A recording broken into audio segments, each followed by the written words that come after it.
السلام عليكم. ازيك يا صديقي؟ عامل ايه؟ يا رب تكون بخير. ان شاء الله في الفيديو ده هنتكلم على اليوز ديفيرد فاليو كويري، وباذن الله لو شفت الفيديو ده بالتركيز مش هتبقى محتاج تتفرج على اي فيديوهات تانية. فركز معايا وجهز قهوتك ووريني ضحكتك، ويلا نبدا الفيديو. بص يا صديقي، دلوقتي انا عندي كومبوننت اسمه يوز ديفيرد فاليو اكزامبل. فينا ستيت عباره عن كويري وسيت كويري، وعندي ستيت التايب بتاعها سترينج، وشادو كودنج دي الانيشال فاليو بتاعت الستيت. عندي هنا انبوت بياخد الفاليو من الستيت اللي هو اسمها كويري، والاون تشينج لما بغير القيمه بتاعت الانبوت الفاليو بتاعته بيوديها جوه الكويري زي ما انت شايف كده عن طريق السيت كويري. وهنا السيرش ريزلتس كل اللي هي بتعمله ان هي بتاخد الكويري او الفاليو اللي هي بتاعت الانبوت، بتاخدها وتبصيها للسيرش ريزلتس. وزي ما انت شايف كده السيرش ريزلتس عباره عن ايه؟ عباره عن فانكشن عاديه خالص او كومبوننت.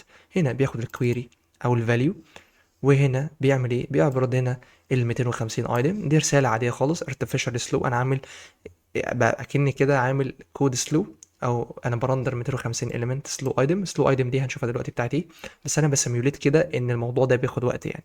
تمام. هنا عندي اري عاديه خالص اسمها ايتمز، بيلوب على الاري دي عشان نعمل 250 ايتم. بنبصي في الاري دي السلو ايتم، وده عباره عن جي اس اكس عادي جدا، او تي اس اكس. سلو ايتم عباره عن element في كي عشان ما يبقوا يونيك، والكويري اللي هي الفاليو بتاعت الانبوت، وبريتيرن ايه يو ال عاديه خالص جواها الايتمز. الايتمز دي اللي هي ايه؟ اللي هي الاري، فبالتالي هيرندر لي هنا ال 250 ايتم زي ما انت شايف كده.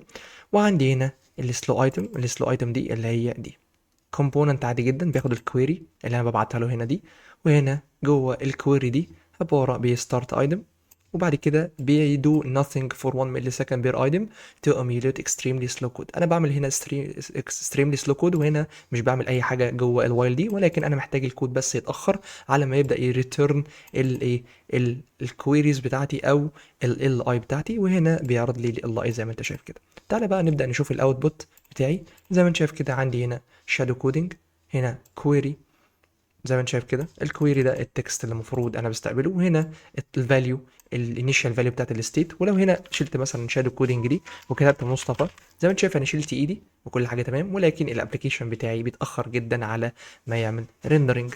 طيب هي دي بقى المشكله اللي انا جاي احلها. تمام جدا، حلو. ولكن انا نسيت هنا اوريك حاجه. انا قلت له هنا اكسبورت ديفولت الميمو، استدعيت الميمو هوك اللي موجود جوه، او الميمو فانكشن اللي موجوده جوه الرياكت. وده ليه؟ عشان انا مش عايز ان ريندر، يعني مش عايز ريندر ملهاش لازمه. يعني ايه الكلام ده؟ دلوقتي انا عندي مثلا السيرش ريزلتس دي انا عايزها تبدا تعمل ري ريندر امتى؟ لما الكويري دي تبدا انها تتغير، البروب اللي جوا دي تبدا انها تتغير. فانا في حاله استخدمت الميمو بيقول ليتس يو سكيب ري ريندرينج ا كومبوننت when its props are unchanged. لما البروبس ما اتعملهاش تشينج، يعني البروبس بتاعتي دلوقتي ان تشينج، دلوقتي هيعمل سكيب للري ريندرنج الخاص بالكومبوننت ده. الامر بسيط جدا وسهل. فانا عشان كده استخدمت دي. وبعد كده هاجي اعمل ايه؟ استخدم بقى الهوك اللي اسمه is deferred value. فاجي هنا بكل بساطه اقول له هنا use deferred value، ده الهوك جاي من رياكت. هبص هنا الكويري بتاعي زي ما انت شايف كده، وهاجي هنا بكل بساطه اقول له const الكويري بعد ال use deferred value. فتعالي كده نشوف ايه المشكلة. هيقول لي هنا نفس الاسم، فانا هقول له هنا deferred defer deferred query. تمام. وطبعا هبص هنا deferred query ليه جوه ال search results زي ما انت شايف كده. وتعالى دلوقتي نبدأ نشوف الكود بتاعي المشاكل بتاعته مبقتش موجودة ولا لأ. هعمل refresh سريعا كده، اشيل shadow coding دي مش محتاجة في حاجة. هكتب زي ما انت شايف كده السرعة موجودة جدا. هكتب مصطفى، فعلا اتكتبت. هكتب محمد، بدأت اللي هو ترندر كلها مرة واحدة. طب ايه اللي حصل هنا بالظبط؟ تعال نشوف الكونسول، ولكن تعال اشرح لك كده ايه اللي حصل. دلوقتي انا لما خلصت كتابة الديفولت كويري عملت اسكيب. يعني مثلا ايه؟ انا دلوقتي بكتب حرف، ما شلتش ايدي من على الكيبورد، فدلوقتي مش هيحصل اي ريندر للاليمنت بتاعتي دي. زي ما انت شايف كده عملت ام، دلوقتي انا خلصت كتابه، فبالتالي الديفولت كويري هتاخد الريندرنج كلها، او هتاخد خلاص عرفت ان انا خلاص شلت ايدي، وبناء على ذلك هتبدا تعرض لي الفاليو اللي انا كتبتها من غير ما نخش في حاجات ممكن تلخبطك. تمام. هنا لو كتبت شادو، ايه اللي بيحصل؟ اول ما عرفت ان انا خلصت، خدت الكلمه اللي اسمها شادو دي وبدات انها ترندرها جوه الاليمنتس بتاعتي دي كلها. ولكن لما كنت بستخدم الكويري نفسها كان بيحصل كل ري ريندر لكل حرف انا بكتبه، فبالتالي هنا بيحصل عندي performance issues كبيره جدا. فدلوقتي عشان نفهم برضو ايه الفرق ما بين الاتنين، تعالى كده نخش سريعا على الكود بتاعنا. زي ما انت شايف كده هنعمل console.log، وطبعا هنا ده افكت فهيبقى جوه اليوز افكت، ده سايد افكت للابلكيشن بتاعي. فانا هقول له بس هنا 3 لاين اوف كود للكونسول لوج وهوصلهم جوه ايزو افكت. هقول له هنا اول حاجه خالص دي الكويري العادي جدا عباره عن الكويري، واقول لك اقول له deferred كويري، بصي لي deferred كويري، وبعد كده هنا اعمل لي في جوه الكونسول deferred كويري، وهاجي هنا جوه الكونسول دوت لوج اباصي الهاش دي عشان افصل ما بين كل حاجه. وهاجي طبعا محتاج ان انا ده سايد افكت، فمحتاج ان انا السن على حاجات معينه. فهاجي هنا في اليوز افكت شرحتها قبل كده بالتفصيل في نفس البلاي ليست. هاجي هنا اليوز افكت حاجه عاديه خالص، ده اللاين اوف كود اللي هيشتغل، وهنا الديبندنسيز بتاعتي، وهاجي هنا اباصي ال الكويري deferred query. وطبعا محتاج هنا كل ما يحصل changeable هنا الليسنر دي تخلي بالها من الكويري او تقف عليها تشوف لو حصل تغيير او لا، تبدا ان هي تشغل لي اليوز افكت دي تاني. فانا هقول له هنا deferred query. طبعا الحاجات دي سايد افكت فاحنا هنستخدمها جوه اليوز افكت. لو مش فاهم انا بقول ايه ارجع للفيديوهات اللي فاتت بتاعت اليوز افكت. دلوقتي هعمل save refresh open console.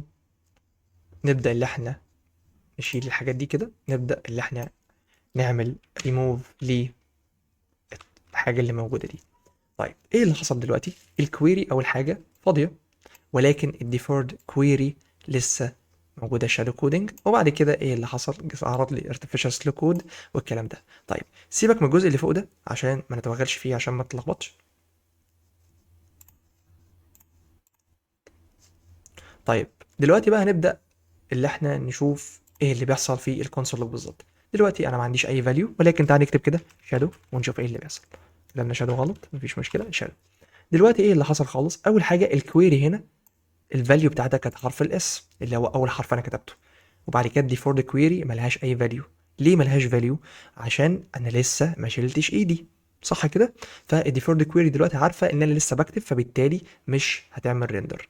نيجي بقى للكويري تاني، هتلاقي الاس اتش الكويري بقت اس اتش اللي هو عشان انا كتبت حرف الاتش بعد كده. برضك نفس الديفولت كويري مفيش اي حاجه. هنا ده الكود بتاع الارتفيشال سليب كود اللي احنا وريته لك قبل كده. هنا الكويري اما كتبت حرف الاي كمان ايه اللي حصل؟ نفس الموضوع بالظبط. الكويري الستيت كويري العاديه خالص قرت اللي انا كتبت حرف الاي فعرضته لي هنا، ولكن الديفولت كويري شايفه ان انا لسه بطيب حاجه، فبالتالي هي مش هتشتغل زي ما انت شايف كده. وهنا نفس الموضوع لحد ما ابدا اشيل ايدي من على الكيبورد زي ما انت شايف كده اهو، وخلاص تتاكد ان كل حاجه تمام. هتلاقي هنا الكويري شادو اما شلت ايدي في الاول خالص وبعد كده عدلتها، هتلاقي هنا الديفولت كويري كده خلاص فعلا اتاكدت ان انا كتبت كل حاجه، وبناء على ذلك بدات ان هي تباصي الفاليو دي جوه الايتمز اللي موجوده، فما حصلش البرفورمانس ايشوز اللي احنا كنا بنشوفه. وبرده هنا اما بدات ان انا اعدل اما شلت هنا، مش انا كنت كاتب شادو اس اتش اي دي او دي دبليو او كنت كاتبها غلط، فدلوقتي بدات امسحها. فهنا الكويري نفسها شافت ان انا مسحت شادو، ولكن الديفيرد كويري ما شافتش ان انا مسحت حاجه عشان لسه انا كنت بمسح زي ما انت شايف هنا. وبعد كده الكويري العاديه شافت ان انا مسحت كمان حرف الاو عشان هي كل تشينج بتعرض لي التغيير اللي بيحصل، ولكن الديفولت كويري لسه لحد دلوقتي ما شافتش التغيير عشان انا لسه ما شلتش ايدي من على الكيبورد، انا كنت لسه بمسح بالباك سبيس. فاول ما شلت ايدي ايه اللي حصل؟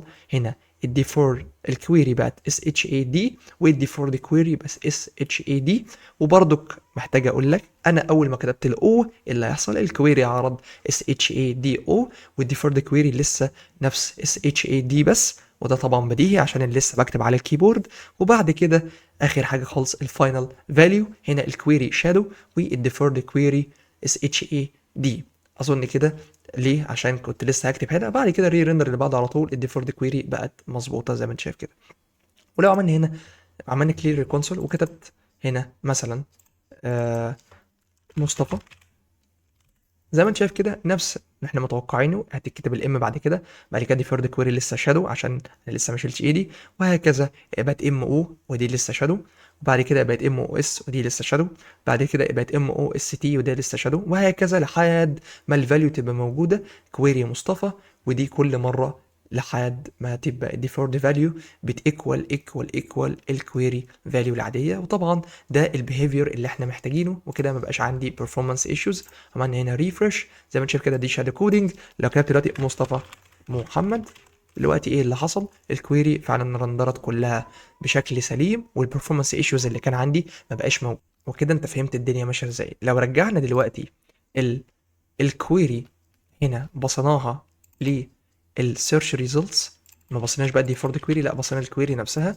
طبعا انت متوقع ان هيحصل بيرفورمانس ايشوز عندي زي ما انت عارف. لو انا بس شلت شادو كودنج كده، انا شلتها ورافع ايدي، بدات تتشال متاخر. لو كتبت مثلا مصطفى زي ما انت شايف كده، انا فعلا خلصت كتابه، ولكن هنا كل ايتم من دول بيعمل ري ريندر لكل الاليمنتس دي من اول وجديد، وطبعا دي مشكله كبيره جدا.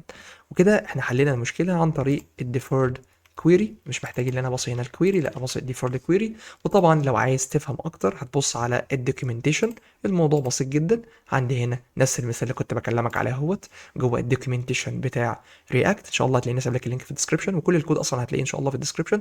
عندي هنا الديفولت ري ريندنج ليست، وعندي هنا اوبتمايز ري ريندنج وكل ري ريندر، وعندي هنا امثله فوق تانية بيكلمك اكتر على موضوع السيرش البومز والحاجات دي كلها. واليوز ديفيرد فاليو كويري مهمه جدا، ولازم تكون عارف بتستخدمه ازاي. وبس كده نكون خلصنا الفيديو.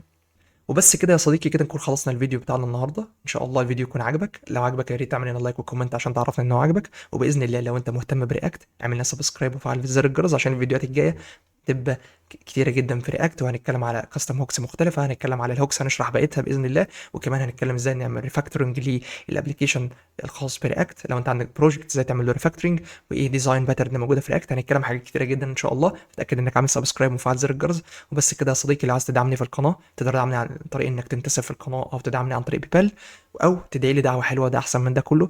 وبس كده يا صديقي، اشوفك في خير ان شاء الله، وصحه وسعاده، وخلي بالك من نفسك. سبحانك اللهم وبحمدك، لا اله الا انت، استغفرك واتوب اليك. السلام عليكم.